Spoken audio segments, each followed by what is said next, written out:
ఎవరిని? రాముని. ఏమని? కౌసల్య సుప్రజ రామ పూర్వ సంధ్యా ప్రవర్తతే ఉత్తిష్ట నరశార్థుల కర్తవ్యం దైవమాండికం. ఏ రామచంద్ర, కౌసల్య సుపుత్రుడైనటువంటి ఓ రామచంద్ర, అక్కడ నీ యొక్క వంశ కారకుడైనటువంటి సూర్య భగవానుడు పూర్వ సంధ్యం ఉదయ సంధ్యలో ఆ తూర్పు దిక్కున ఉదయిస్తున్నాడు. లేత లేత కిరణాలు వస్తున్నాయి. రామచంద్ర, నిద్ర లేవు. ఎందుకు నిద్ర లేవాలి? కర్తవ్యం దైవమహాన్నికం. నువ్వు చేయాల్సిన దైవ కార్యం ఉన్నది, ధర్మ కార్యం ఉన్నది. దానికోసం నిద్ర లేవు లేవు అని ఆనాడు లక్షల సంవత్సరాల క్రితం ఆ యొక్క మహర్షి చెబితే ఇప్పటికీ ఈ శ్లోకము మనకు వినబడదు. మా తరం వరకు కొద్దిమంది ఈ శ్లోకాన్ని విన్నాము, కానీ ఇప్పుడున్న తరము ఎవరు ఈ శ్లోకం వినటం లేదు. ఎందుకంటే గుళ్ళల్లో పెట్టడం లేదు.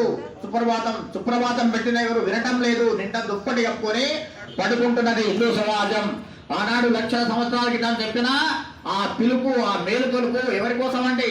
మన కోసం, రాముడి కోసం కాదు, మన నిమిత్తం కోసం మహర్షి చెప్పినాడు అద్భుతమైన శ్లోకాన్ని. దీన్ని అవతరించండి, జీవితంలో అవతరించండి. ఒకసారి చెప్పండి.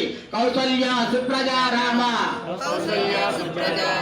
పూర్వ సంధ్యా ప్రవర్తతే ఉత్తిష్ట నరశార్థూల కర్తవ్యం దైవమహాన్నికం. Arise and awake O Ramachandra, do your divine duty. Arise and awake O Ramachandra, do your divine duty. దేవ కార్యాన్ని, ధర్మ కార్యాన్ని చేయాల్సిన అవసరం వచ్చింది. రామచంద్ర లేవు. ఈనాడు హిందూ సమాజం కూడా నిద్రపోతున్నది.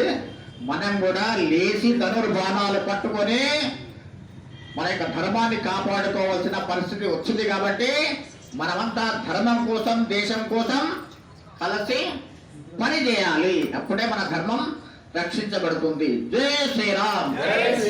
భారత్ మాతాకి, భారత్ మాతాకి.